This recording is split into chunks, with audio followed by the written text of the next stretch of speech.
அதிகாலையில் நடைப்பயிற்சி செய்வதற்கான நேரம், நல்ல நேரம் இது. நடைப்பயிற்சி செய்கிறது கூட நல்ல நேரம் இருக்குது நம்ம தமிழ்நாட்டிலலாம்.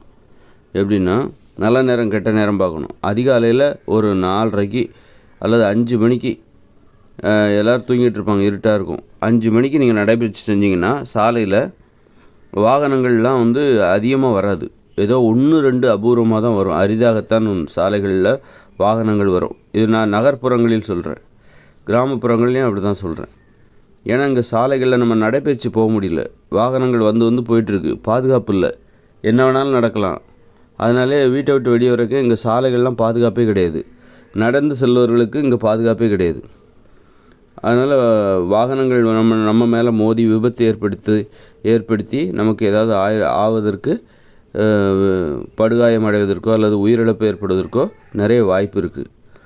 அப்போது நடைப்பயிற்சி செய்வதற்கான நல்ல நேரம் எது அப்படின்னா, அதிகாலையில் 5 மணிக்கு எழுந்திரிச்சு அல்லது 4:30 கூட எழுந்திரிச்சு நீங்கள் அந்த சாலைகளில் நீங்கள் நடந்து நடைப்பயிற்சி செய்யலாம். ஒரு 2 கிலோமீட்டர் 3 கிலோமீட்டர் போயிட்டு வரலாம்.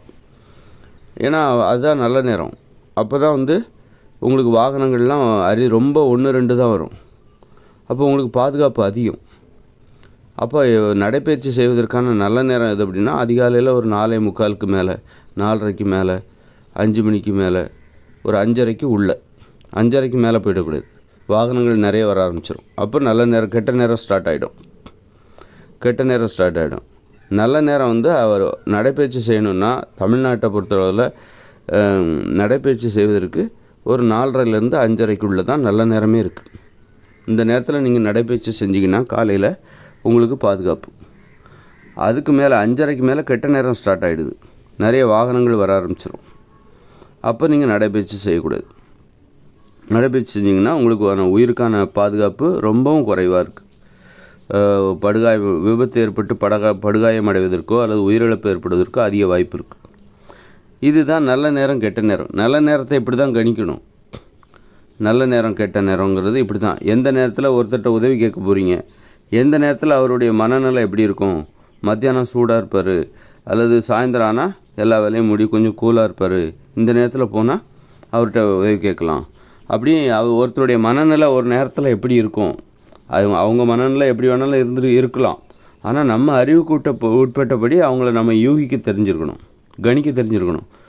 அதை வச்சு எப்படி தெரிஞ்சுக்கணும்னா, நம்ம மனநிலை ஒரு சாயந்தரமானா எப்படி இருக்கும், காலையிலன்னா எப்படி இருக்கும், மத்தியானம் எப்படி இருக்கும். அதுபோல் அவங்களும் ஒரு பொசிஷனில் இருப்பாங்க, ஒரு வேலையில் இருப்பாங்க.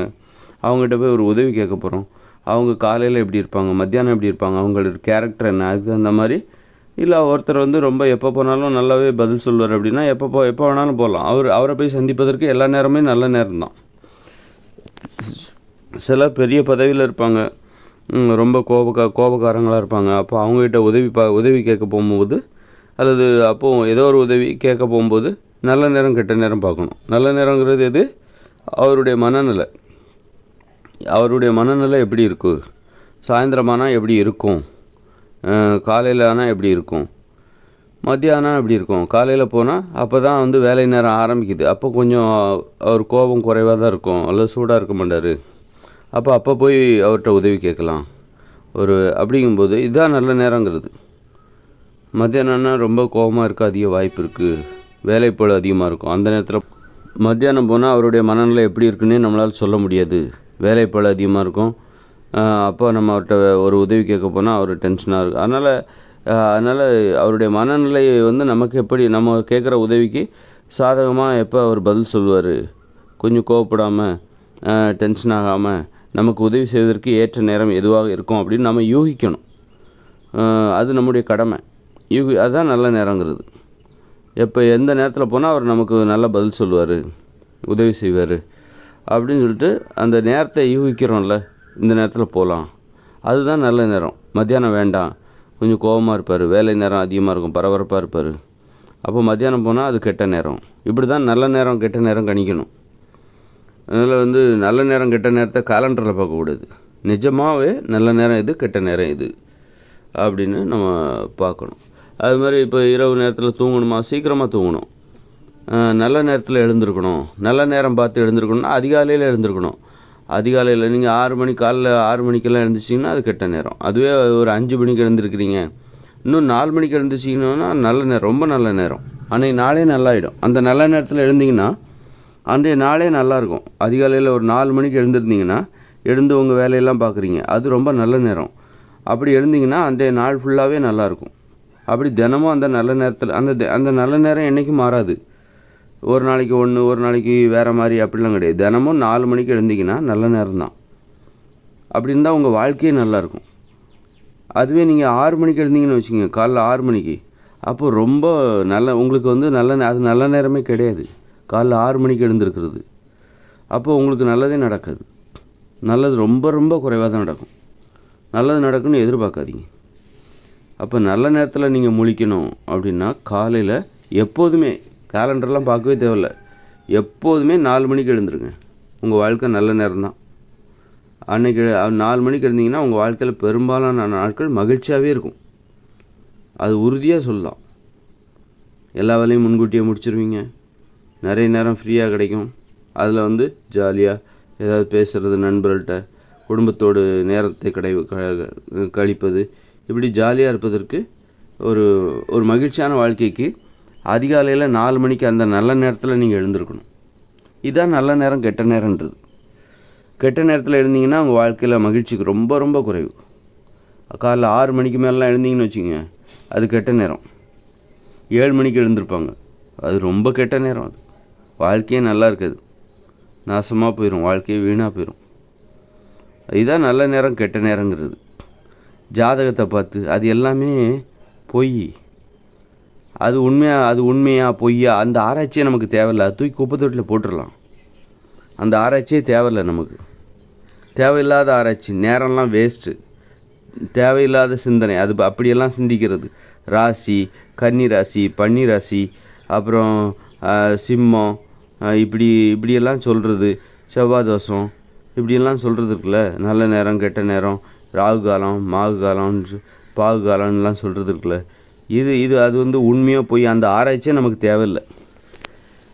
அப்படி தூக்கி தூர போட்டுருங்க. அந்த அளவுக்கு தான் அது உண்மை, அது பொய்.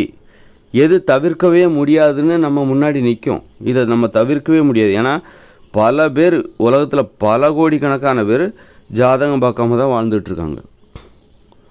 ஜாதகம், இந்த ராசி இதெல்லாம் பார்க்காம தான் வாழ்ந்துட்டுருக்காங்க. அப்படி இருக்கும்போது வாழ முடியும் தானே? சாப்பாடு இல்லாமல் வாழ முடியாது. சாப்பிட்டா தான் வாழ முடியும். தண்ணி இல்லாமல் வாழ முடியாது. அப்போ அதை வாழ்க்கையோட சேர்த்துக்கோங்க. மனித வாழ்க்கையோட தண்ணீரை சேர்த்துக்கோங்க. சாப்பாடு இல்லாமல் மனிதர்களால் வாழ முடியாது. அப்போ சாப்பாட்டை மனித வாழ்க்கையில் தவிர்க்க முடியாது. அப்போ மனிதர்கள் இல்லாமல் வாழ முடியாது. நமக்கு நண்பர்கள் தேவை, உறவினர்கள் தேவை, குடும்பம் தேவை, கூட்டு குடும்பம் தேவை, அம்மா அப்பா, கணவன் மனைவி, குழந்தைகள் எல்லாருமே தேவை. அப்போ அதை உங்கள் வாழ்க்கையோடு சேர்த்துக்கோங்க. அப்புறம் விவசாயம் இல்லாமல் வாழ முடியாது. உணவு உற்பத்தி பண்ணுற அந்த தொழில் விவசாயம், அது இல்லாமல் வாழ முடியாது. அப்போ அந்த தொழிலை சேர்த்துக்கோங்க. அது மாதிரி வந்து ஒரு குடிசை இல்லாமல் வாழ முடியாது. குடிசை கூட இல்லாமல் வாழ முடியாது. திறந்த வெளியில் நம்மளால் வாழ முடியாது. அப்போ அதை உங்கள் வாழ்க்கையோடு சேர்த்துக்கோங்க. அதுபோல் வந்து ஒரு ஆடை, இயற்கையால், அதாவது நூல் இலைகளால் நெய்யப்பட்ட ஆடைகள் இல்லைன்னா கூட இயற்கையால் ஏதாவது ஒரு வாழை நார் ஏதோ வச்சு ஒரு ஆடைகளை நெய்து இடுப்புலையோ மார்புலையோ போத்திக்கணும். குளிர் வந்தால் போத்திக்கிறதுக்கு ஒரு ஆடை தேவை. அப்படின்னா ஆடை இல்லாமல் நம்மளால் வாழ முடியாது. ஆடையை உங்கள் வாழ்க்கையோடு சேர்த்துக்கோங்க, மனித வாழ்க்கை. ஆனால் அந்த ஜாதகம் இல்லைன்னா நீங்கள் வாழவே முடியாதா?